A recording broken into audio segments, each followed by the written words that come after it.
À la page 36 du chapitre 12 de mes notes de cours, on va maintenant résoudre la situation 4 de la section 4.2 de Séguin, situation qui s'intitule « Un problème d'équilibre statique à trois inconnus » et on peut lire le libellé de cette situation-là à la page 464 de Séguin. Après une première lecture, on en fait une deuxième pour identifier nos données.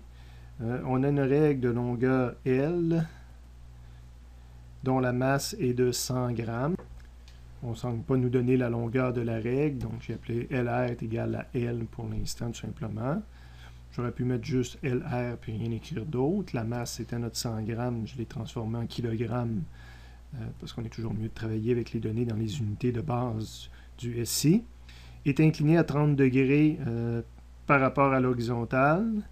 Évidemment, ça pour bien voir, ça prend le dessin, soit qu'il est fourni dans le problème, soit que je l'ai redessiné. Mais l'inclinaison de 30 degrés, on la trouvait... non, c'était par rapport à l'horizontale. Donc ça, c'est le 30 degrés. Je devrais le décacher ici, là, montrer que la règle a une inclinaison de 30 degrés ici. Un bloc A, elle est suspendue au plafond par deux cordes inclinées à 30 degrés.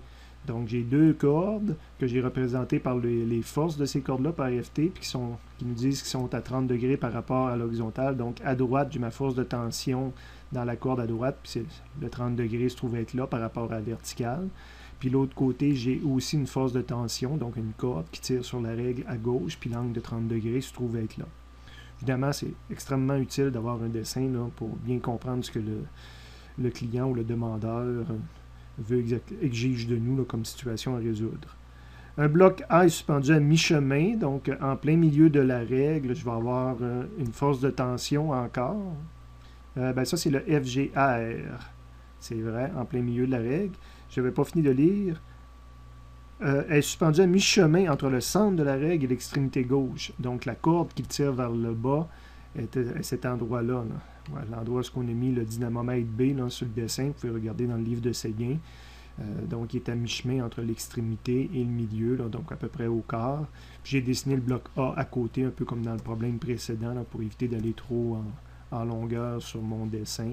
Donc, le bloc A, FTB vers le haut, puis FTB vers le bas. Dans le fond, ce dessin-là va à la suite de l'autre ici. On désire déterminer la masse du bloc A. Donc, l'inconnu ici, ça va être ma masse de bloc A. Dernier inconnu que j'avais mis dans ma liste de données. Puis, on avait la position là, de FTB là, qui était un quart de LR, un quart de L. C'est pour ça probablement que j'ai rajouté le L à la fin, c'est pour pouvoir revenir en espérant que ça va se simplifier quand on ne me donne pas un peu comme dans les problèmes de dynamique, on a souvent la masse pas donnée mais qui se simplifiait, mais ici c'est comme si la longueur de la règle ne serait pas donnée puis qu'elle va se simplifier. Donc j'aurais pu faire tout le problème en LR, d'utiliser ça et ça dans mon problème, ou moins long encore d'écrire des L dans mon problème. Fait que je dis que la longueur de la règle c'est L, puis mon bras de levier pour FTB c'est un quart de L.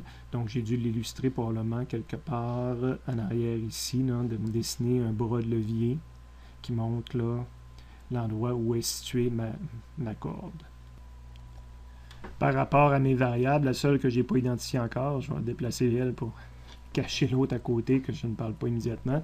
Donc c'est la cote pour la longueur de la règle là, que je viens de décacher, qui est la cote ici pour toute la longueur de la règle. Donc LR est illustré, MR, pas ça que je voulais décacher, mais plutôt probablement ici. Donc la masse de la règle, je l'ai mis sur mon dessin. Les θ qu'on nous donnait jusqu'à maintenant, je les ai décachés.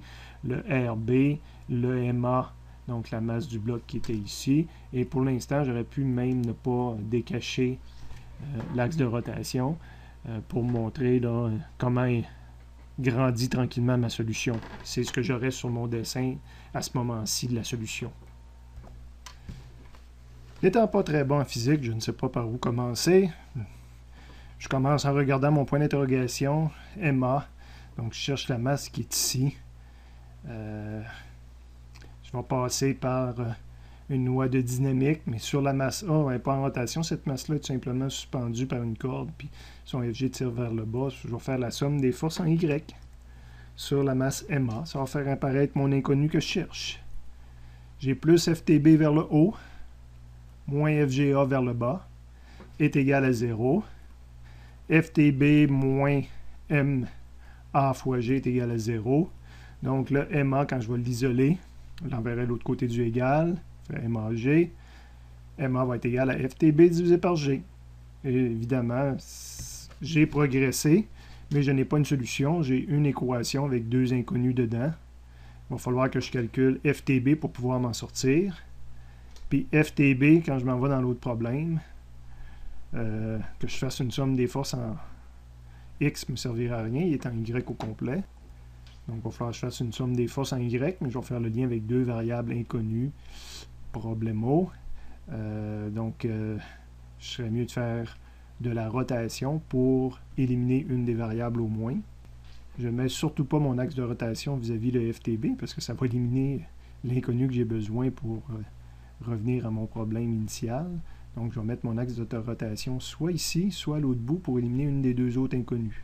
Donc vous l'aviez vu tantôt, j'avais choisi de le mettre à gauche comme ça. Donc je vais faire l'analyse de la rotation basée sur un axe de rotation qui aurait été ici. L'objet peut l'objet peut tourner par rapport à bien des endroits dans l'espace, mais la physique dit que cette loi-là devrait se vérifier que je le mette n'importe où. Fait que je choisis de le mettre ici. Qu'est-ce que je vais avoir comme force dans mon tableau? Donc, FTB fait tourner, FGR fait tourner, les deux font tourner dans le sens anti-horaire, donc positif. FTD a tendance à le faire tourner dans l'autre sens. Donc, je vais avoir trois termes dans mon chose. Donc, à droite complètement, la corde B, puis la règle comme telle. Je vais remplir mon tableau en mettant les bras de levier, les forces, les angles, puis le sens de rotation. Pour le D, son bras de levier. Fait que là, sur le dessin, je me trouve à rajouter les bras de levier si on veut. Quoique le bras de levier de celle-là, ben, il est déjà illustré. Là.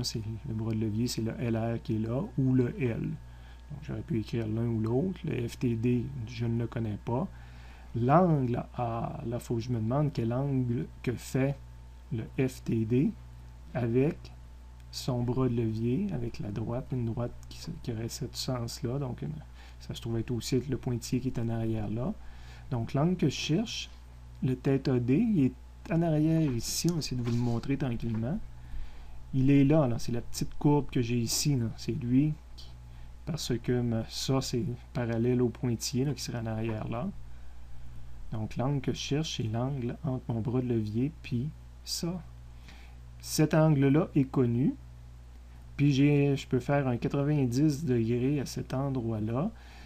Cet angle-là est connu, puis lui est connu, ce qui veut dire que de l'autre côté, j'y vais par angle opposé par le sommet, je retrouve le θ à cet endroit-là parce que je l'ai ici. Là. Regardez bien s'il faut zoomer sur cette partie-là d'image. Mais je retrouve le θ ici. Donc le θD, c'est 90 degrés moins 2θ. Ce que j'avais mis ici, 90 degrés moins 2θ, donc 90 moins 2 fois 30, j'ai un angle de 30. Puis on a dit que lui, il fallait le tourner anti-horaire, donc un signe positif. Pour B, mon bras de levier, ça va être un quart de la règle, donc un quart de L. Ça, c'est pour le FTB qui est un inconnu aussi. Et son angle, lui, intéressant, quel va être son angle? L'angle que je retrouve ici, c'est le même angle qu'ici, donc ce serait 90 moins θ. Encore une fois, zoomer s'il faut, mais l'angle que j'ai ici entre le pointillé puis ma force, ben, c'est le même angle que ici entre le pointillé en diagonale puis le pointillé ici. Donc c'est l'angle qui est ici, puis ça j'ai 90 degrés ici, donc 90 moins θ. Donc le θB qui est ici, c'est 90 moins θ. 90 moins 30 donne 60. On a dit que lui faisait tourner dans le sens horaire négatif. La règle est au milieu, donc son bras de levier, je le montre sur le dessin. Son bras de levier, c'est la cote qui est ici, qui est une demi de L. Fait qu'on voit que le L est partout. Fois le FGR, qui lui va être calculable, c'est la masse de la règle fois G. Son angle, c'est le même angle que FTB, c'est la même orientation, donc lui aussi je peux montrer comment le calculer, mais il est égal à 60 degrés, puis il a le même sens de rotation.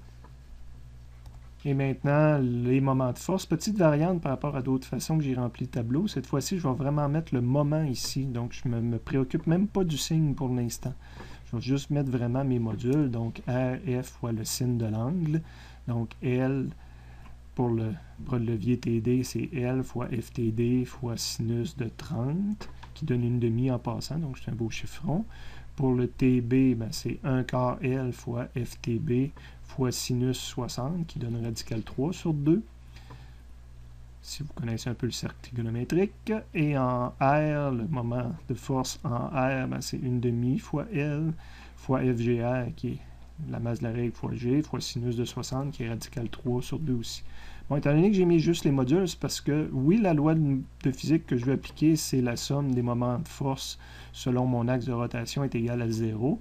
Mais on a vu que sur une autre ligne, souvent dans les problèmes, quand je les développe pas sous forme de tableau, j'écris dans le fond que c'est l'équivalent de faire les moments anti-horaires sont égales aux moments horaires. J'ai une petite erreur qui est maintenant corrigée. Donc, les moments anti-horaires sont égales aux moments horaires. Donc, j'ai le moment anti-horaire ici. Donc, cette case-là est égale à la somme des deux autres cases parce que les autres tournent dans l'autre sens. Donc, je peux utiliser mon tableau même en respectant là, cette forme-là que j'aime bien travailler. Fait que ici, j'avais... Puis les L vont se simplifier parce que je vais avoir des L des deux côtés de l'égalité. Donc, les L disparaîtraient automatiquement quand il y en a dans tous les termes. Donc, j'ai mon 1 demi fois FTD. Puis de l'autre côté, j'ai 1 quart fois radical 3 sur 2 fois FTB, ce que j'ai écrit ça, plus l'autre moment de force qui est 1 demi fois radical 3 sur 2 fois FGR. Après ça, on tombe dans des mathématiques un petit peu. 1 demi, le quart, le 4 fois 2 donne radical 3 sur 8, 2 fois 2 donne radical 3 sur 4. Je vais isoler FTB là-dedans parce que c'est FTB que j'aimerais avoir, même s'il y a trop d'inconnus, mais je vais quand même isoler le FTB, puis je vais remplacer mon FGR par MR fois G. Et je m'aperçois que j'ai une autre équation maintenant, quand j'ai isolé mon FTB, mais que j'ai... ça, c'est des valeurs connues. Je pourrais mettre un chiffre dedans. C'est peut-être ce que j'ai fait en dessous. Fait qu'on voit là qu'il me reste une autre inconnue. Fait que j'ai développé une deuxième équation, mais j'ai monté à 3 inconnus. Les prochaines lignes, c'est probablement juste pour faire le lien avec les calculs qui sont faits dans Séguin. Donc, on peut faire l'équivalent de FG, donc multiplier notre MR par G, ça donne 0,98. Puis on peut également multiplier ça par le bras de levier, ça nous donne l'équivalent du moment de force créé par MR fois G, 1,96, qui est ici. Bon, étant donné qu'on a maintenant 2 équations, mais tout de même 3 inconnues, quand on regardait nos chiffres, j'ai FTB, FTD, donc j'ai rajouté une nouvelle inconnue, j'ai rajouté une équation, mais un inconnu de plus. Ça va me prendre d'autres outils physiques qu'on va développer à la prochaine page. Bon, je vais jouer encore le rôle de la personne inexpérimentée en physique qui se demande quel est le prochain outil qu'elle peut prendre et qui décide de faire la somme des forces en X. Évidemment, pas sur MA, ça n'a aucun intérêt, mais sur MR, sur la règle. Donc, si on va voir le dessin pour voir quelle force qu'on a en X. Sur la règle, donc je suis sur la règle ici. Évidemment, ça ne joue aucun rôle en X, ça ne joue aucun rôle en X. Donc, j'ai une contribution de FTD puis une contribution de FTG que je vais devoir développer sur l'axe des X. Donc, je vais avoir l'équivalent de 60 degrés ici. Puis si j'ai 30, j'ai l'équivalent aussi de 60 degrés de ce côté-là. De retour à la page 37. Donc, j'ai FTG selon X, puis FTD selon X. Tel que mentionné, ben, j'ai FTG, puis là, pour enlever le selon X, il faut que je tienne compte de l'angle. Puis j'ai FTD, puis il faut que je tienne compte de l'angle. J'avais le 2 θ ici. Et de l'autre côté, j'ai écrit 90 plus θ. On va voir ça de l'allure. À la page 36. Donc, pour lui, effectivement, par rapport à mon axe des X, ben, je tourne de 90 degrés jusqu'ici. Et il me reste à ajouter θ. Donc, 90 plus θ, ça a de l'allure. Si on met des valeurs numériques dans nos angles au moins, donc ça, j'ai le cos de 2 fois 30, puis ici, j'ai le cos de 120, 90 plus 30. Si on pitonne ça sur une calculatrice, cos 60 donne une demi, puis cos 120 donne moins une demi. Je peux diviser les deux côtés du égal par une demi. Ça fait disparaître une demi, c'est l'équivalent de l'effacer. Il va me rester moins FTG plus FTD. Je vais envoyer celui qui est négatif de l'autre côté. En tout cas, d'une façon ou d'une autre, je vais écrire que FTD est égal à FTG. Donc, ça ne m'apporte pas grand-chose dans mon problème. C'est une nouvelle équation, mais ça rajoute une inconnue de plus qui est FTG. Là. Donc, c'est une troisième équation, mais je serais rendu à 4 inconnus. J'aurais été mieux de faire le choix dès le premier coup de faire la somme des forces selon Y. Okay? Donc, un physicien plus expérimenté, c'est peut-être le premier chemin qu'il aurait choisi, d'étudier les forces selon Y. Il faut retourner sur le dessin pour identifier qu'est-ce qu'on a selon Y. Mais là, les 4 forces qu'on a sur le dessin peuvent contribuer. Il y en a 2 qui sont à 100% négatives, puis il y a celle-ci que je vais être obligé de développer en fonction de l'angle parce qu'il n'exerce pas le force à 100% positivement sur l'axe des Y. Donc, dans ma somme, je me retrouve à avoir 4 termes. Ceux qui sont 100% négatifs, ben, je peux prendre la technique du moins mis entre parenthèses pour montrer que j'ai traité le signe. Puis les deux autres, il ne faut pas que j'oublie que je vais avoir le signe à traiter qui tient compte de l'angle. Évidemment, quand on tient compte de l'angle, hein, on ne met pas aucun signe en avant. Le signe est caché dans l'angle. Évidemment, mes angles vont être les mêmes que tout à l'heure. Donc, pour FTG, c'est le 120 degrés qui est là. Puis pour FTD, c'est le 60 degrés que j'avais déjà en haut. Mais là, j'écris sin parce qu'on travaille selon Y. Sin 120, c'est radical 3 sur 2, ou le chiffre que la calculatrice nous mettrait, moins FTB, moins FG, ben c'était MRG, plus FTD, sin de 60, c'est également racine de 3 sur 2. Je vais isoler en fonction de FTG. Donc, mathématiquement, si on fait le travail d'isoler ça en fonction de FTG, ben le FTB va se retrouver de l'autre côté, plus MR fois G, moins radical 3,2 fois FTD. Ouais, il est ici, c'est vrai. Lui, je le gardais de son côté, puis il va lui rester son terme qui va venir diviser de l'autre côté. Du point de vue physique, j'ai trouvé une 4e équation qui met en relation des variables. Puis ça, c'est un chiffre connu. Je mettrais les chiffres en dessous. Ça, c'est un chiffre connu. Ça, c'est tous des chiffres connus. Donc, j'ai encore 2 inconnus dedans, mais sauf que c'est pas une nouvelle inconnue. Là, elle était déjà compilée dans nos inconnus. Donc, j'ai 4 équations avec les 4 mêmes inconnus au total. Le reste, c'est des mathématiques un peu complexes, là, quand on est rendu à 3-4 inconnus. Hein. Le problème s'appelait 3 inconnus, mais personnellement, je me suis même rendu à 4 inconnus. Probablement, quand il appelle à 3 inconnus, parce qu'ils prennent pour acquis que... on aurait pu, c'est vrai, le déduire par le dessin qu'obligatoirement, FTG doit être égal à FTD. Mais c'est drôle, moi, physicien inexpérimenté, c'est pas si clair pour moi là, que je tirerais toujours cette conclusion-là. Donc, j'aime mieux faire le calcul pour le montrer. La suite du problème, là, ça serait vraiment exemple, mettre la 4 dans la 3, etc., là, de travailler nos équations. Donc, je ne voudrais pas que la vidéo dure 5-10 minutes de plus, là, juste parce que je fais le traitement mathématique. Vous êtes capable de vous essayer par vous autres-mêmes, mais ça me fera plaisir aussi d'expliquer une étape qui n'aurait pas été comprise par certains étudiants.